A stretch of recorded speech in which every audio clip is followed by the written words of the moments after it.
Peuple de Dieu, bonjour, bon après-midi, bienvenue sur votre radio, la radio Menorah Yeshua, bienvenue dans votre émission L'avenir en Christ.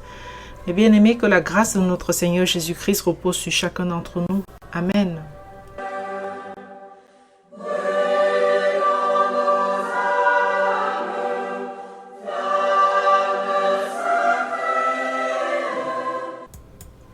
Nous nous excusons pour ce démarrage avec quelques minutes de retard. L'application a eu du mal à démarrer. J'espère néanmoins que vous m'entendez bien, parce que si jamais il devait avoir interruption, on essaierait de revenir une fois, et puis si ça persisterait, on continuerait l'émission, quitte à ce que vous ayez ça lors des rediffusions ou alors sur les chaînes YouTube de la radio, les différentes chaînes YouTube de la radio, aussitôt que ce sera posté par la grâce du Seigneur. Donc Menorah Yeshua, l'avenir en Christ, Jésus-Christ vainqueur. Voilà les plateformes sur lesquelles vous pouvez, ou alors le site même de la radio, Radio Menorah Yeshua, sur lesquelles vous pouvez avoir des émissions en podcast. Alors, mais bien donc 24 avril 2020, en direct dans l'un des studios de la Radio Menorah Yeshua. La thématique que nous allons aborder aujourd'hui, c'est une thématique vraiment, je bénis le Seigneur pour ça. Ça va être: si mon peuple s'humilie et prie, je le guérirai. Si mon peuple s'humilie et prie, je le guérirai. Avant d'aller plus loin, inclinons-nous dans la prière, mes bien-aimés. Prions Dieu. Seigneur, notre Père infiniment saint, nous voulons t'élever, nous voulons te bénir. Père, nous voulons nous humilier devant toi, Seigneur, afin que tu nous soutiennes, que tu nous relèves.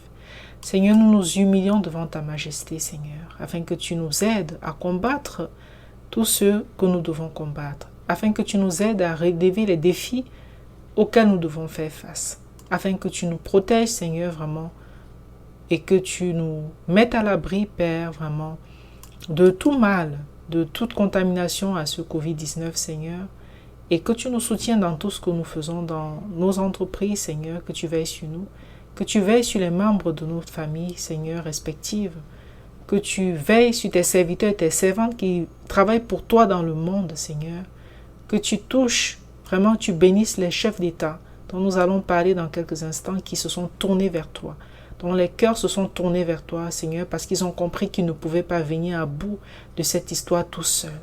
Mais ils ont compris qu'ils devaient s'appuyer sur le secours du Saint des Saints, de l'Éternel Dieu Tout-Puissant, afin de pouvoir réussir, Seigneur. Père, viens les bénir, viens les guider, viens les éclairer, viens bénir leur nation, Seigneur, et viens guérir leur nation, Seigneur. Père éternel, nous te prions pour tous tes enfants vraiment dans le monde entier qui ont le regard tourné vers toi, qui ont dans leur cœur l'espérance du salut, qui ont dans leur cœur la reconnaissance d'un Dieu puissant qui est au-dessus de toutes choses. Le Dieu que tu es, le Dieu en qui nous avons cru, le Dieu que nous servons. Père, viens parler à travers nous en ce moment. Viens parler à travers mes lèvres, Seigneur. Que ton esprit me conduise et que vraiment tout soit fait pour la gloire de ton Saint-Nom. Père, je te bénis, je te remercie. Pardonne-moi mes péchés, pardonne-moi mes manquements. Pardonne à tes auditeurs, Seigneur. Père, nous nous humilions devant toi. Nous nous humilions devant ta glorieuse majesté. Père, parle, nous t'écoutons. Soutiens-nous et garde-nous, Seigneur. Nous avons besoin de toi. Amen. Amen, les bien-aimés. Si mon peuple s'humilie et prie, je le guérirai. Amen. C'est notre thématique d'aujourd'hui. Alors, mes frères et sœurs, nous assistons en ce moment à une série de reconfinements. Je ne parle pas de confinement. Le confinement a déjà eu lieu dans beaucoup de pays. Mais là, je parle de reconfinement, c'est-à-dire confiner les populations à nouveau.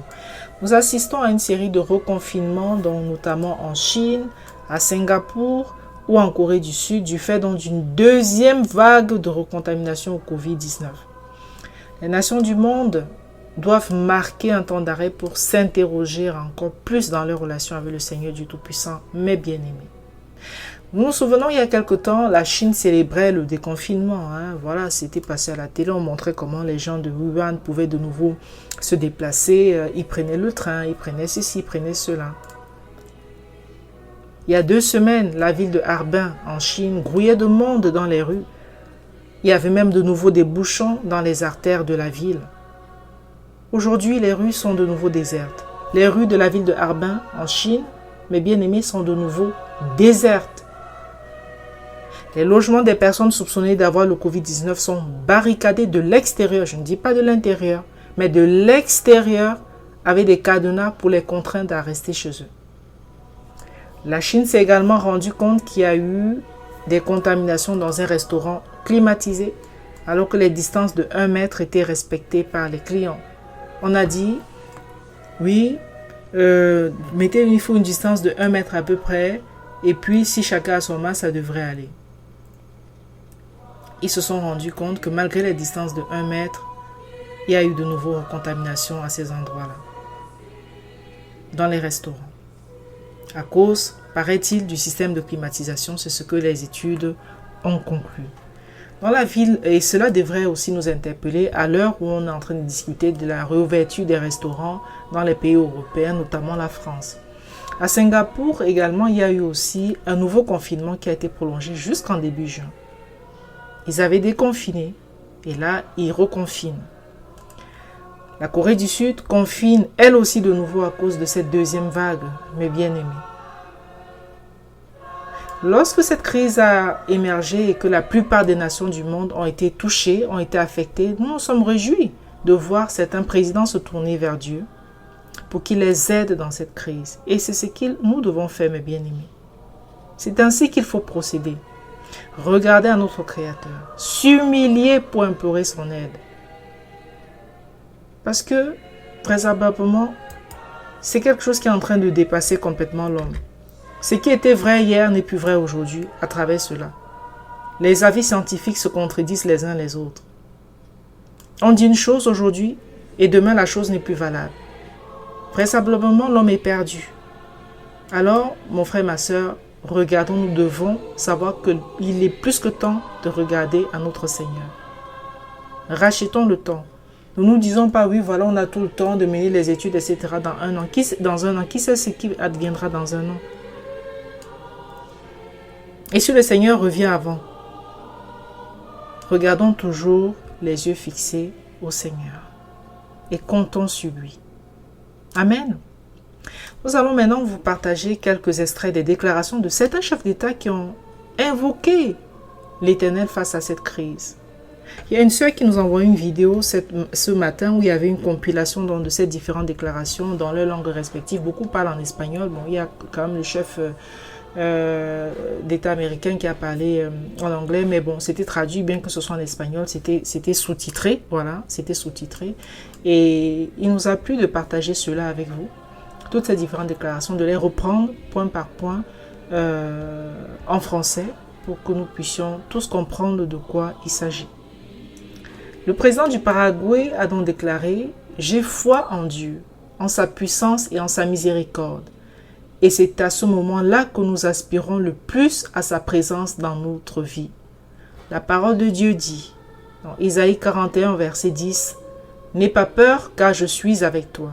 Ne crains rien, car je suis ton Dieu.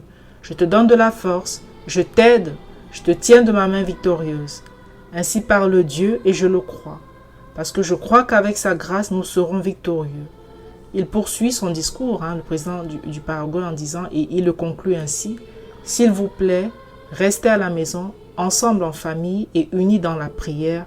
Merci beaucoup. » Que le Seigneur soit béni. Ça, c'est les déclarations du président du Paraguay quand cette histoire a commencé aussi dans son pays. Alors, nous allons partager avec vous dans la version du même passage, c'est-à-dire Isaïe 41, avec la version de Jean-Frédéric Costeval, qui nous est donc recommandée, ancienne version, qui nous est recommandée donc par le Seigneur. Je vais reprendre. OST dit, « Ne crains point, car je suis avec toi. Ne sois point éperdu, car je suis ton Dieu. Je t'ai fortifié, je t'ai même aidé, et je t'ai maintenu par la main droite de ma justice. » Gloire à Dieu pour sa sainte parole, mes bien-aimés. Amen. Nous poursuivons avec la déclaration du président de la République dominicaine qui dit ceci. « Dominicains, ayons foi que ce mal, le coronavirus, ne nous détruira pas. Non par ma force ou par votre force, mais par la puissance de Dieu. Comme il est dit dans les Saintes Écritures, dans 2 Chroniques 7, verset 14, « Si mon peuple sur lequel mon nom est appelé s'humilie, prie, cherche ma face et se détourne de ses voies méchantes, alors j'entendrai du ciel et je pardonnerai vos péchés et je guérirai votre pays. » Merci beaucoup, bonne soirée. Pareil, nous allons partager dans la version OST, Jean-Frédéric Costeval, le même verset. Il dit ceci. « Et que mon peuple, sur lequel mon nom est réclamé, s'humilie et prie et recherche ma face et se détourne de son mauvais train, alors je l'exaucerai des cieux, je pardonnerai leurs péchés et je guérirai leur pays. » Gloire au Seigneur pour sa parole. Nous voyons, mes bien-aimés, qu'il est plus que temps de s'humilier, de s'incliner devant le Dieu Tout-Puissant. Toutes les nations sont dans la confusion totale. Aujourd'hui, on dit, tel scientifique dit c'est ceci qui marche. Demain, on contredit. On avait parlé de la chloroquine à un moment donné.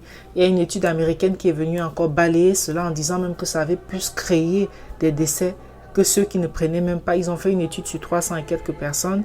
Ils ont donné le traitement chloroquine simple. La proportion de personnes décédées était de 22%. Ils ont donné chloroquine plus azithromycine, donc le plaquenil là. Ça a donné la proportion de personnes décédées. Oui, voilà, cette proportion était de 22%. Chloroquine plus azithromycine. Chloroquine simple, la proportion était de 28%. Et sans chloroquine ni rien du tout, c'était juste 7%. Donc du coup, se basant sur cette étude, ils ont même encore critiqué cela. Mais on ne sait pas parce que le docteur Raoult, lui aussi, qui a été le promoteur de cette chloroquine, etc., lui, il a rejeté cette étude en disant que oui, il n'avait pas respecté. En fait, ils ont utilisé des personnes qui avaient soit des complications au niveau de leur santé, etc., etc. Bref, qui croire? C'est un peu compliqué en ce moment. Il y a le président malgache qui a il a fait la promotion lui aussi. Il a dit qu'il a trouvé le médicament contre le Covid, c'est l'artémisia en sirop, donc sous forme de bouteille comme ça. Il dit que c'est préventif et c'est aussi curatif. Il a incité sa population à boire. Et on a vu, apparemment, il y a l'OMS qui est en train de combattre cela. Bon, nous ne savons pour quelle raison. Mais il y a la RDC apparemment qui a déjà demandé à Madagascar de lui en fournir, etc. Donc, les scientifiques ont des avis contraires sur cette question. Donc, nous devons comprendre que face à cette incertitude, et parce qu'il est notre Dieu de toute façon, inclinons-nous devant lui, parce que c'est lui qui saura, qui a la solution en toute chose, qui sait tout, et qui soutiendra sa population. Amen. Nous poursuivons donc avec une autre déclaration, celle du président du Panama, qui dit ceci. « Je profite de l'opportunité que j'ai. Ce que nous croyons à un Dieu. Il y en a beaucoup qui disent qu'ils ne croient pas. J'ai des amis qui ne croient pas. Mais ce que nous croyons, ce virus est si grand qu'avec notre force, il sera impossible de le combattre. C'est pourquoi nous avons besoin de la force d'un Dieu. Alors le mot « prier », comment on prie? Comme vous voulez. Parlez à Dieu et dites-lui ce que vous ressentez. Dites-lui que nous avons besoin de son aide. Que sans son aide, cet ennemi va être très difficile et impossible à combattre. Alléluia, amen. Voilà la déclaration de ce président panaméen. Et cette déclaration peut s'adresser à beaucoup de personnes qui peut-être ne sont pas familiers d'une relation avec le Seigneur et qui se disent mais comment est-ce que je vais commencer? Comment est-ce que je vais prier? Comment est-ce qu'il y a beaucoup de chefs d'État qui sont là, surtout en Europe. Vous allez constater en Europe, il y a très peu, il n'y a même pas, je ne sais même pas s'il y a un seul président en Europe qui a invité sa population à prier. Il y en a peut-être, mais je ne sais pas, ils sont très rares.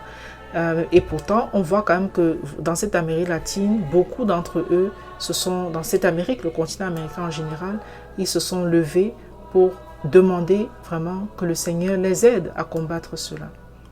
Et dans cette déclaration, comment on prie? Eh bien, dites simplement à votre cœur, au Seigneur, parlez-lui avec votre cœur, dites-lui simplement ce que vous ressentez, dites-lui de vous aider même à prier. Et n'oubliez pas que dans la Bible, il y a le modèle de prière que le Seigneur Jésus-Christ nous a enseigné avec le Notre Père.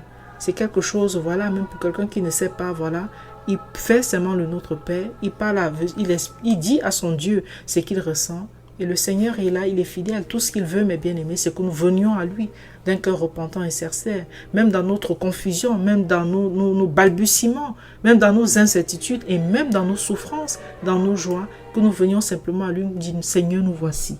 Aide-nous, aide-nous, aide-nous. Le président de l'Équateur, quant à lui, il dit, il est temps de concrétiser ce que Jésus nous a enseigné, aimer votre prochain comme vous-même. C'est-à-dire que nous devons prendre soin de notre prochain comme nous prenons soin de nous-mêmes. Amen. Le président du Guatemala, lui, a invité dans son peuple à faire une journée de jeûne, une journée de prière. Nous l'avions dit à un moment donné, et je pense la sœur Rachel aussi dans une de ses émissions, on avait parlé donc du président américain qui avait déclaré une journée de prière le dimanche 15 mars pour lutter contre le Covid-19. Il a déclaré, en notre temps de besoin, les Américains se sont tournés vers la prière pour nous guider à travers les épreuves et les périodes d'incertitude. Il a cité dans ce discours-là 1 Pierre 5, 7, « Portez tous vos souhaits sur lui car il prend soin de vous. » Il a également ajouté, « Avec l'aide de Dieu, nous surmonterons cette menace. » Il a dit aussi, « Nous nous souvenons des paroles du psaume 91, « Mon refuge et ma forteresse, mon Dieu, en lui, je ferai confiance. » Alléluia, gloire à Dieu. Oui, notre Dieu, nous te faisons confiance. Tu es notre refuge, tu es notre forteresse et nous tournons nos souhaits vers toi, notre Seigneur Jésus, parce que tu prends bien soin de nous. Tu prends soin de tes enfants. Gloire à Dieu. Amen. Le président du Salvador, quant à lui, c'est un bel exemple de laïcité. Un exemple de laïcité, je veux dire laïcité courageuse pour le Seigneur. Il dit bien que son pays est laïque, mais il ne se planque pas, mes bien-aimés, derrière cette laïcité pour empêcher les gens de prier. Lisons son propos. Il dit, c'est un État laïque, un État qui permet la liberté de culte, mais nous avons beaucoup de croyants. Je veux demander à chacun de prier et de demander à Dieu de nous aider à vaincre cette maladie et qu'il sauve la majorité des Salvadoriens. Nous allons faire face à des tribulations, mais je suis sûr qu'avec l'aide de Dieu, nous irons de l'avant. Il a ensuite demandé à tous ceux qui étaient autour de la table avec lui et qui croient en Dieu à s'incliner pour prier avec lui, tout en demandant à ceux qui ne voulaient pas le faire de se sentir libres de ne pas le faire. Et après ce moment de prière, il a terminé par un Amen et il a dit que Dieu bénisse Salvador. On le disait, mes bien-aimés, c'est un exemple de laïcité courageuse pour le Seigneur. C'est quelqu'un qui ne se planque pas. C'est quelqu'un qui ne dit pas, oui, voilà, on ne doit jamais prononcer le nom de Dieu. On ne doit jamais prononcer le nom de Jésus parce que, soi-disant, nous sommes dans un pays laïque. La laïcité, au sens, en fait, c'est une liberté de culte. C'est ce qui permet à chacun de pouvoir avoir un culte. Mais cela n'empêche en rien de dire, de proclamer Dieu, de l'appeler à son secours. De l'appeler à notre secours. Plutôt, de l'appeler à notre secours. Il a dit, je suis sûr qu'avec l'aide de Dieu, nous irons de l'avant. Et bien que le Seigneur vraiment les aide. Que le Seigneur aide ces États. Ces différents chefs d'État qui se sont levés pour prier pour leur nation. Le Seigneur vraiment, dans sa grande miséricorde, se souvient d'eux, qu'il les élève et qu'il les bénisse abondamment. Amen. Et le président du Honduras, quant à lui, nous terminons par lui, avant de passer au partage de la parole, ou alors d'avoir un petit moment de louange, avant de partager la parole que nous avons aujourd'hui, peuple de Dieu.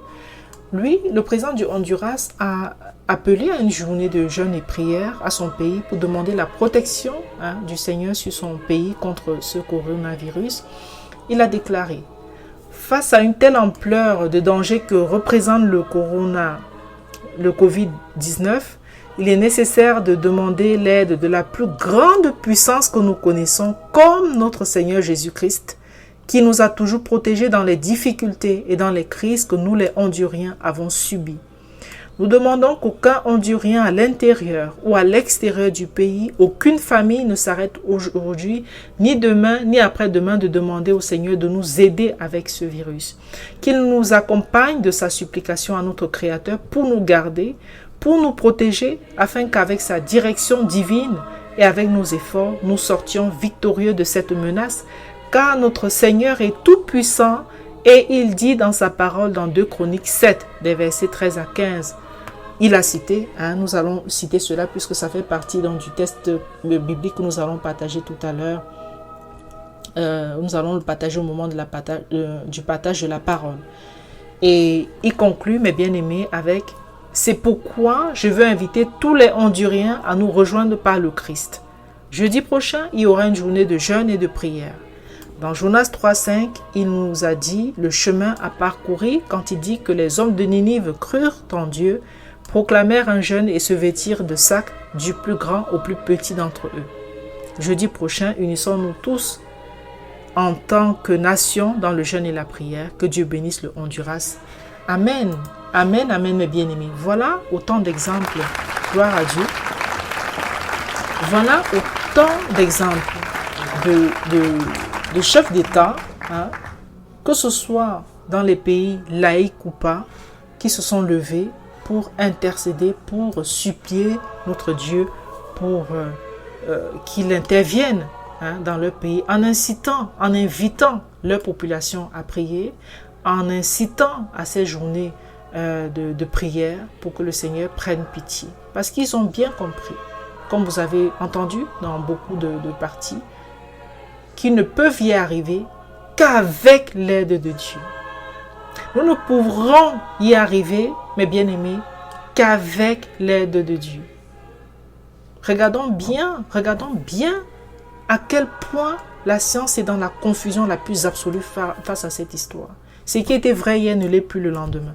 On avait dit, oui, voilà, dès qu'on a eu le Covid, on est immunisé, etc. Aujourd'hui, on ne parle même plus de ça, puisqu'il y a eu des cas de recontamination. On avait dit, quand on est guéri, c'est bon. Il y a une dame qui traîne son truc depuis plus de 6 semaines. Une députée française. Elle a fait son témoignage.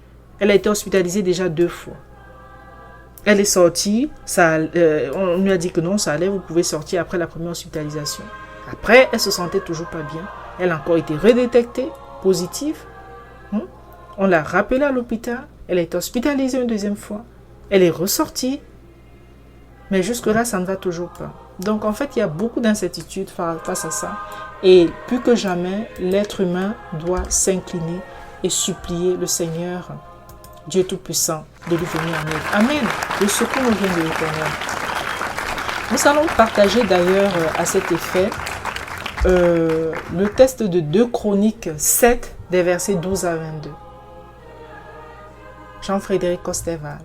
Et l'Éternel apparut à Salomon de nuit et lui dit, « J'ai exaucé ta prière et je me suis choisi ce lieu pour une maison de sacrifice.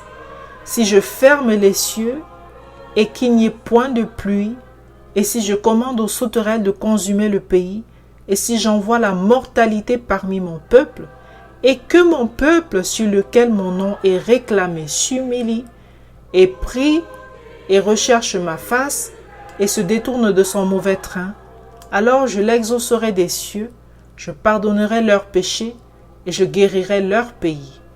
Mes yeux seront désormais ouverts, et mes oreilles seront attentives à la prière qu'on fera dans ce lieu. Car j'ai choisi maintenant, et j'ai sanctifié cette maison, afin que mon nom y soit à toujours. Mes yeux et mon cœur seront toujours là. Et pour toi, si tu marches devant moi comme David ton père a marché, faisant tout ce que je t'ai commandé, et si tu gardes mes statuts et mes ordonnances, alors j'affermirai le trône de ton royaume, comme je l'ai promis à David ton père, en lui disant, « Il ne te manquera point de successeur qui règne en Israël.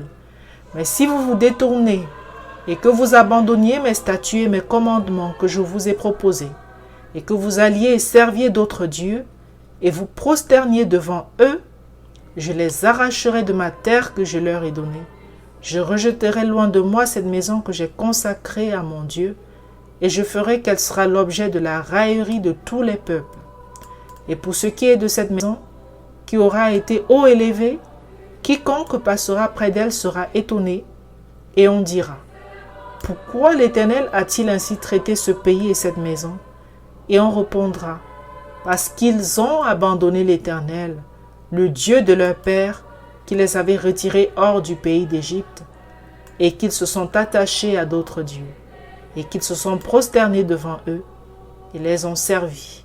C'est pour cela qu'il a fait venir sur eux tous ces maux. Amen, amen, mes bien-aimés. Gloire à Dieu pour sa sainte parole.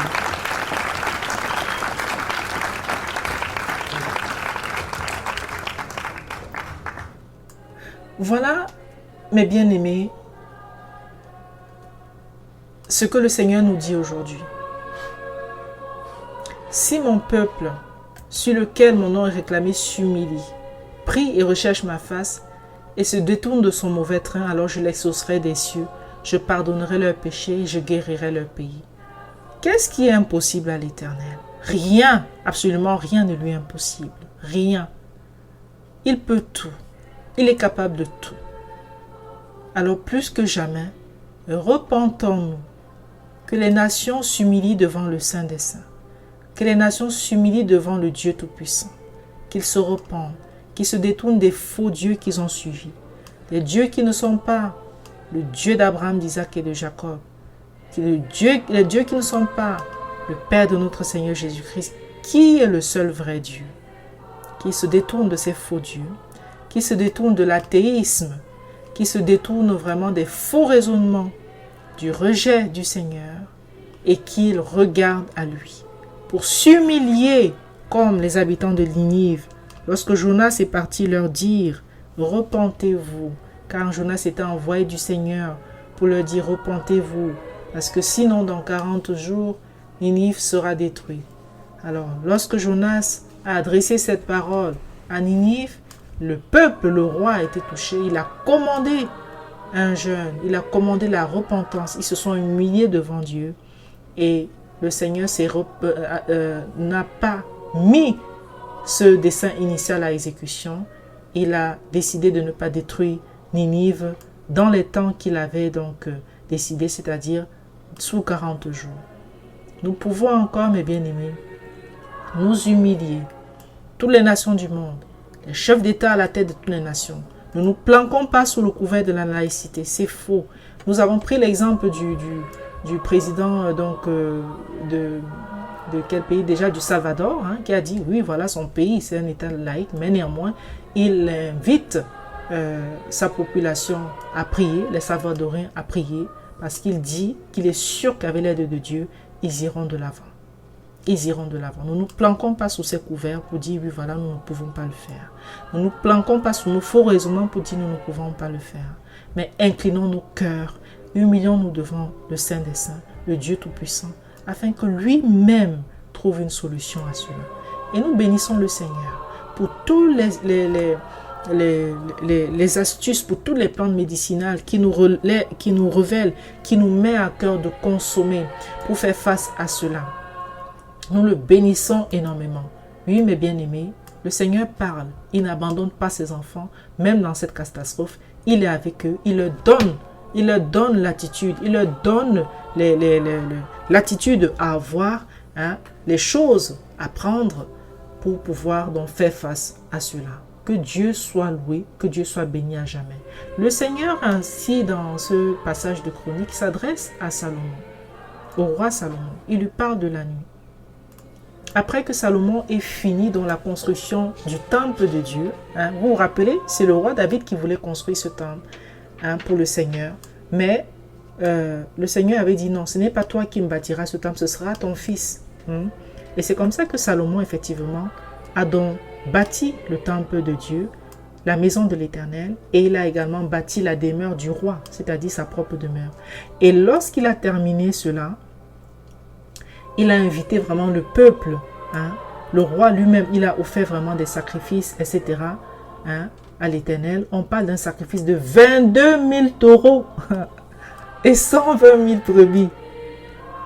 22 000 taureaux, il n'y a aucune fête, parce que parfois les gens disent oui, ils organisent une fête grandiose. Je n'ai pas encore vu des fêtes aussi grandioses que les fêtes qui sont décrites dans la Bible, mais bien aimés.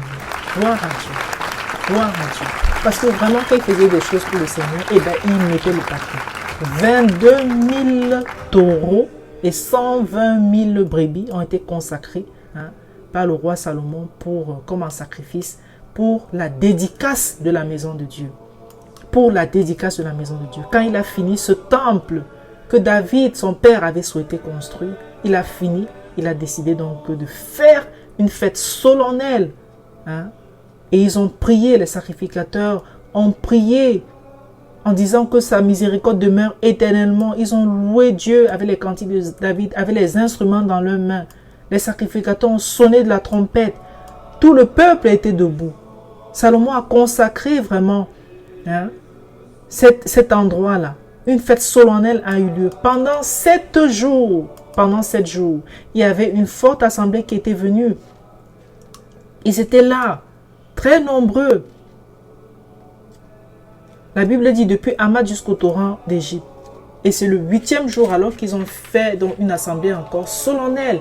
Ils ont donc célébré la dédicace de l'autel pendant 7 jours. Ils ont fait des fêtes solennelles. Ils ont fait la fête solennelle pendant 7 autres jours. Et c'est seulement le 23e jour, c'est-à-dire qu'on est resté dans ce mois-là. L'essentiel du mois était juste consacré à cette fête, à la fête, à la fête, à la fête. C'est le 23e jour donc, du 7e mois. Donc, le peuple a été renvoyé à ses tentes et le peuple a été dans la joie, etc. C'est ainsi que Salomon a achevé la maison de l'Éternel et dans la maison royale. Il avait réussi à achever cela. C'est alors que Dieu, l'Éternel, dans sa grande miséricorde, apparaît à Salomon dans la nuit et il lui dit, voilà, j'ai exaucé ta prière. Le Seigneur lui montre qu'il agrée ce lieu qui a été fait.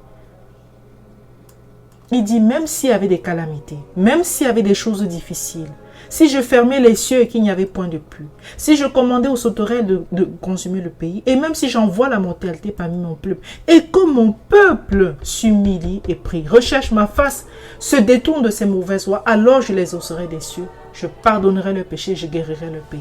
Voilà, mes bien-aimés, ce que le Seigneur attend de nous. Amen.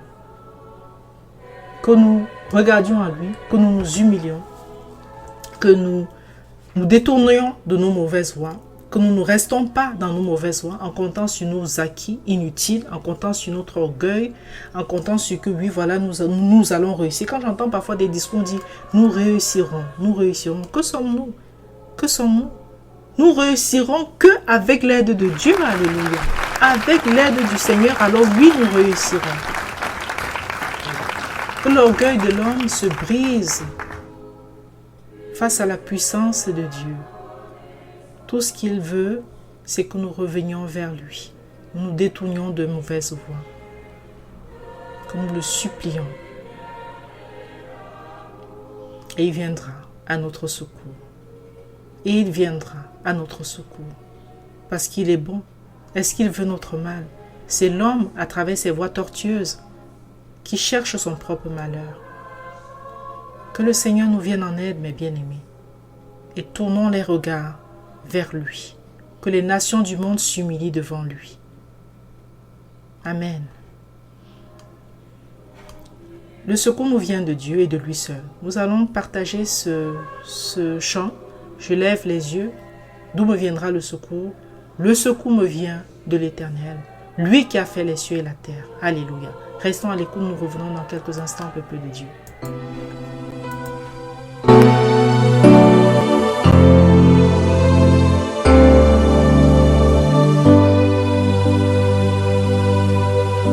Je lève les yeux vers les montagnes.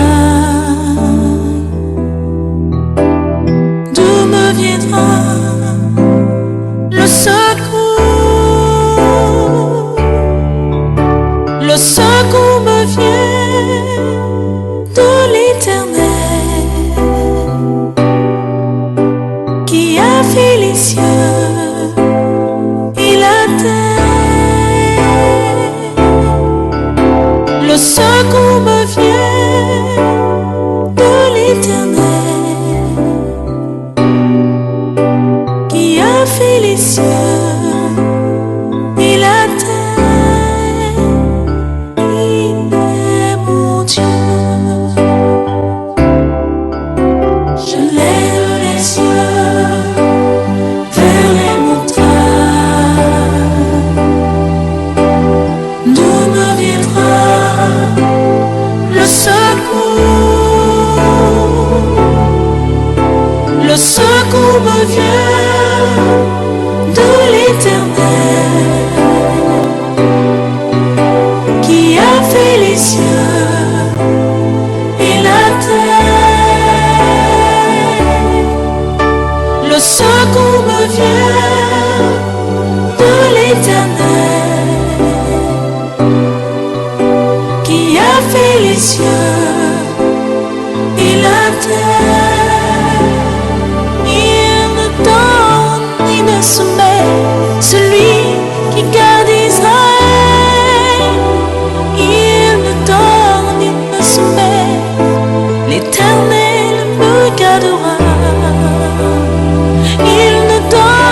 mon âme.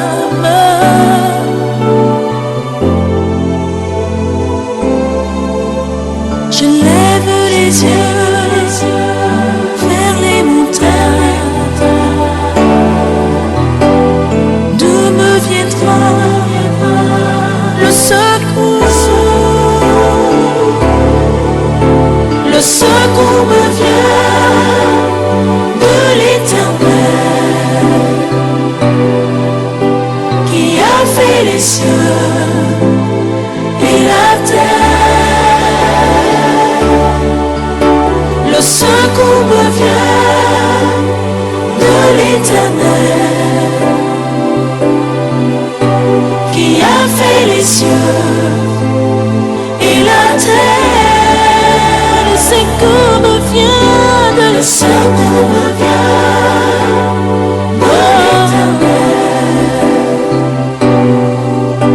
qui a fait les cieux et la terre. Le secours me vient de l'Éternel des armées, qui a fait les cieux et la terre. Il est mon Dieu.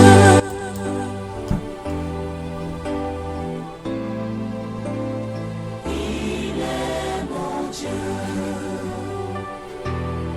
et mon roi.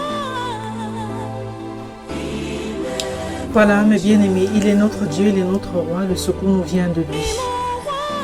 C'est ce que nous voulions partager avec vous aujourd'hui autour de cette thématique. Si mon peuple s'humilie et prie, je le guérirai. Merci beaucoup d'avoir été à l'écoute.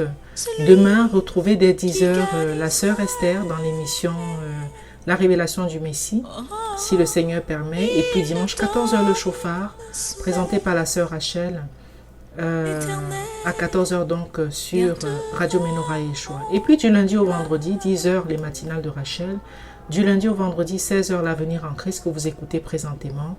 Et mercredi, selon comment le Seigneur permettra, 14h pour toutes ces émissions, selon comment le Seigneur permettra.